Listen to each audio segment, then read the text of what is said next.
안녕. 이번 시간부터는 유체지구의 변화에 대해서 배울 겁니다. 유체라고 한다는 것은 무슨 뜻이냐면 흐를 유자예요. 그래서 흐른다, 뭔가 움직이는 지구다라고 했습니다. 우리가 1단원에서 고체지구, 딱딱한 지구에 대해서 얘기했죠. 바로 지각, 그 다음에 멘트, 요 부분을 우리가 배웠습니다. 유체지구에서는 우리가 대기, 그리고 물에 대해서 배우는 거예요. 즉, 기권과 수권에 대해서 배운다는 것이죠. 먼저 우리가 첫 번째로 살펴볼 것은 바로 날씨 변화를 일으키는 여러 가지 요인들, 그리고 그 요인에 따라서 날씨는 어떻게 변하는지를 살펴볼 겁니다. 첫 번째, 날씨 변화를 일으키는 요인 중에 첫 번째는 바로 기단입니다. 기단이란 어떤 공기 덩어리가 지표면 위에 오랫동안 머물렀을 때, 넓고 균질한 지표면 위에 오랫동안 머물렀을 때 이 지표면과 성질이 비슷해진 공기 덩어리를 바로 기단이라고 합니다. 여기서 말하는 성질은 바로 기온과 습도가 비슷해진다는 거죠. 예를 들어 대륙 위에 있는 공기는, 대륙에는 수증기가 물이 별로 없잖아요. 대륙 위에 있는 공기는 건조하고 바다 위에 있는 공기는 습한 겁니다.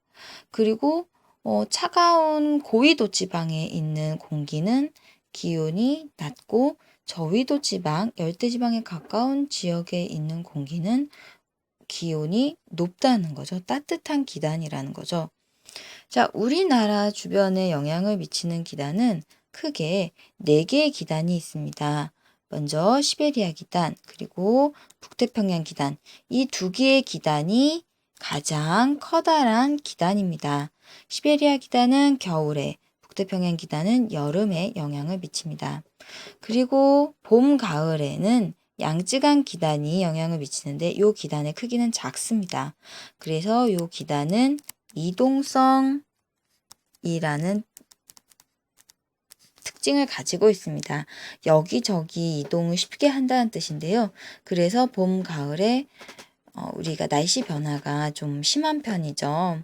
비도 왔다가 갑자기 날씨가 건조했다가 이런 식으로. 그 다음 우리나라의 초여름에 영향을 미치는 기단이 바로 오호츠크의 기단입니다. 얘도 바로 작은 기단입니다. 이 오호츠크의 기단은 이 북태평양 기단과 더불어서 장마전선을 형성하기로 아주 유명한 기단입니다. 자, 지금 선생님이 동영상에다가 뾰족뾰족, 그 다음에 동글동글 표시를 했는데 이것은 여러분이 중학교 때 배웠을 전선의 표시입니다. 구체적인 전선 내용은 우리가 수업 시간에 다루게 될 겁니다. 그런데 이 기단은 발생한 지역에 머물러 있는 것이 아니라 다른 곳으로 이동하게 됩니다. 예를 들어서 시베리아 기단은 시베리아 지역에서 만들어지지만, 이렇게 우리나라가 이렇게 있다면 시베리아 기단에서 만들어지지만 우리나라로 이렇게 이동을 한다는 거죠. 이동을 하니까 우리나라에 영향을 주겠죠? 그런데 이렇게 아주 차가웠던 기단이 우리나라 쪽으로 이동을 하면 내려오게 되겠죠. 그러면 이 기단이 이렇게 움직이면서 요쯤 도착했을 때 요 기단의 아랫부분, 요 바로 황해를 지나는데 아랫부분이 따뜻해지겠죠. 따뜻해지면 따뜻해진 공기는 활발해지면서 위로 올라가게 됩니다. 상승 기류가 생기는데요. 상승 기류가 생긴다는 것은 기단이 불안정해진다는 뜻입니다. 움직임이 생기니까 이 안에가 움직임이 생긴다는 거죠. 그리고 이것은 바로 그리고 황해는 바다니까 황해는 바다니까 바다에서 수증기도 공급받게 됩니다. 그럼 여기는 수증기도 풍부하고 상승 기류도 활발하다. 바로 구름이 왕창왕창 생기면서 눈과 비가 만들어지는데 아무래도 겨울이기 때문에 눈이 내리겠죠. 그래서 겨울철에 충청, 호남, 서해안 지방에 폭설이 가끔 내리는데 이것은 기단의 변질로 설명할 수 있다는 뜻입니다. 이제 전선에 대해서 살펴보죠. 서로 다른 성질을 가진 두 기단이 만났을 때 두 기단은 쉽게 합쳐지지 않고 않고 경계를 이룹니다. 즉 차가운 공기와 따뜻한 공기가 만났을 때 이 두 개가 바로 섞이는 게 아니라 이런 경계면이 생긴다는 거죠. 이때 이 경계면이 지표면과 만나는 요 선을 바로 전선이라고 합니다.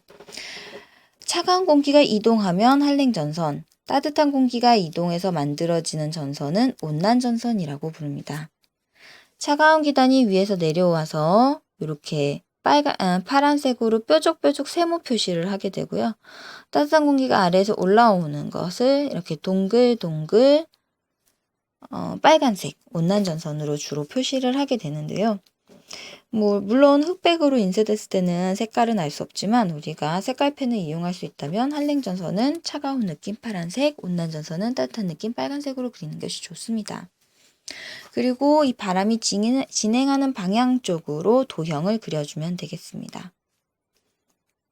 전선에서는 날씨가 급변합니다. 왜냐하면 차가운 공기가 따뜻한 공기를 밀고 막 들어옵니다. 그러면 여기는 이제 차가운 공기, 콜드 공기, 여기는 따뜻한 웜 공기가 있는데 여기 전선이에요. 차가운 공기가 막 밀고 옵니다. 그랬을 때 사람이 이렇게 서 있을 때 지금 이 사람은 따뜻한 공기 지역에 있으니까 따뜻하고 바람도 잘 불고 뭐 이럽니다. 그런데 이 전선이 차가운 공기가 계속 밀고 오니까 또 이동을 하겠죠. 그러면 이 사람은 여기에 있게 되겠죠. 그래서 전선 딱 통과하는 순간 찬 공기 지대에 왔네. 이거 추워라. 바람 왜 이렇게 강하지? 이런 느낌이 든다는 겁니다. 그래서 전선을 통과한 전후에는 날씨 변화가 심하게 나타나는데 어떻게 날씨가 변하는지를 살펴보시는 게 중요합니다. 자, 방금 전에 차가운 공기가 이동하면은 한랭전선, 따뜻한 공기가 이동하면 온난전선이라고 말씀을 드렸는데요. 때로는 차가운 공기가 위에서 이제 요 극지방 그 가까이에 있는 요 차가운 공기가 내려오고 있고 따뜻한 공기는 올라오고 있는데 이 두 개의 세력이 비슷해서 서로 밀고 밀리는 그런 어떤 팽팽한 접전이 벌어질 때가 있습니다. 이것을 우리는 정체전선이라고 합니다. 두 개 세력이 비슷하기 때문에 한 번 전선이 만들어진 후에 얘가 쉽게 이동하지 못하고 있는 형편인 거죠. 자, 그럴 때 전선이 만들어지면 이제 구름이 많이 생기잖아요. 그래서 요 정체전선이 만들어지면 굉장히 많은 비가 내립니다. 그래서 우리나라는 이 정체전선이 형성될 때 바로 장마가 시작됩니다. 그래서 이것을 장마전선이라고도 부릅니다. 장마전선이 요 따뜻한 북태평양 기단이 힘이 세면 북쪽으로 올라가고 오호츠크의 기단이 세면 아래쪽으로 내려가서 왔다 갔다 하면서 거의 일주일에서 2주일 정도 많은 비를 뿌리게 됩니다. 온난전선 같은 경우는 앞쪽 온난전선 따뜻한 공기가 위로 밀고 올라와서 생기죠. 이때는 앞쪽에 비가 이렇게 내리게 됩니다. 그리고 차가운 공기가 밀고 내려가면서 이렇게 한랭전선이 생기는데 한랭전선은 뒤쪽에 짧은 구역 소나기가 내립니다. 즉 장마전선이 만들어지면 정체전선이 만들어지면 이 전선에 요 차가운 공기 지역 여기에 비가 많이 내린다는 걸 알 수가 있습니다. 물론 공기이기 때문에 어떤 경계선이 명확한 건 아니고요. 강수 구역은 요렇게 표현이 될 수가 있습니다. 여기가 이 찬 공기 지역이 좀 훨씬 넓고 따뜻한 공기 지역은 아주 좁게 나타나겠죠.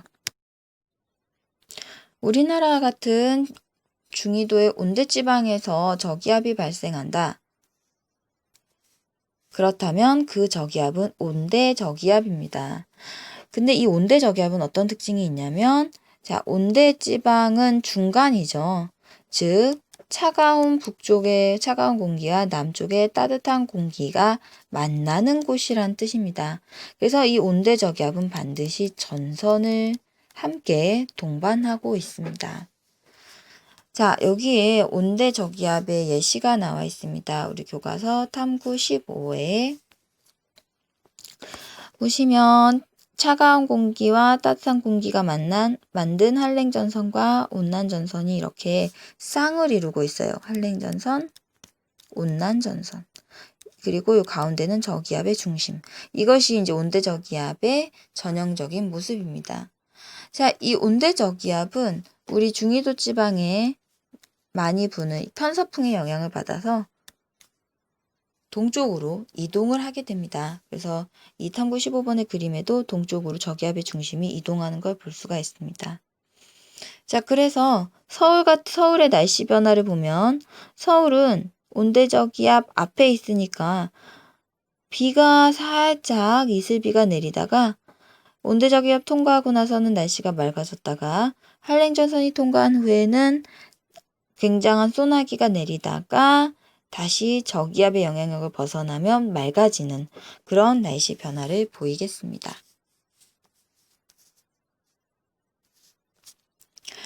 우리 교과서 요 부분을 읽어보시면 온대저기압에서 볼 수 있는 날씨 변화의 특징, 그 강수 구역의 특징을 아주 세세하게 알 수가 있습니다. 물론 수업 시간에 이 부분을 참고해서 잘 정리를 하고 친구들과도 함께 얘기를 해봐야 되겠죠. 그런데 이 온대저기압은 시간이 지나면 사라집니다. 사라지는 이유는 바로 뭐냐면 한랭전선이 온난전선보다 빠르기 때문입니다. 한랭전선이 만들어지고 온난전선이 만들어지는데 한랭전선이 빠르니까 온난전선과 합쳐지는 거죠. 이렇게 한랭전선이 온난전선과 이렇게 합쳐져서 이런 모양이 됩니다. 온난전선은 한랭전선이 따라잡았어요. 바로 요 모양, 이렇게 따라잡힌 요 모양. 요것을 바로 우리가 폐색전선이라고 합니다. 이제 사라질 전선이거든요. 이때 한랭전선을 만들었던 찬 공기가 더 차면 한랭형 폐색전선. 온난전선을 만들 때 만들었던 찬 공기가 더 차면 온난형 폐색전선 요 부분에 차이가 있는 거예요. 그런데 뭐 한랭형과 온난형을 굳이 구분하지 않으셔도 상관은 없습니다. 폐색전선이 생기면 온난구역이 없어지고 모두 다 찬 공기 지역이 되고 가운데 부분에 비가 많이 내린다는 것이 중요하죠. 자, 마지막으로 이동성 고기압 보겠습니다. 아까 양쯔강 기단이 좀 크기가 작아서 많이 이동을 한다고 했는데 바로 그 이동성 고기압입니다. 또는 보통 시베리아 기단이나 북태평양 기단의 일부가 떨어져 나와서 생성되기도 합니다. 여기에 양쯔강 기단 나오죠. 자, 이 이동성 고기압은 편서풍을 따라서 아까 그 온대저기압이 이동하는 것처럼 편서풍을 따라서 동쪽으로 이동을 하고 또 그러니까 이동성 고기압에서 중요한 거는 고기압이 뭐 쉽게 이제 다 이동을 하기 때문에 날씨 변화가 조금 잦다는 거. 그래서 뭐 기옥을 통과하며 흐리고 비가 오는데 또 이동성 고기압이 나타나면 날씨는 회복되고 뭐 이런 식으로 3, 4일의 주기로 나타난다는 거죠.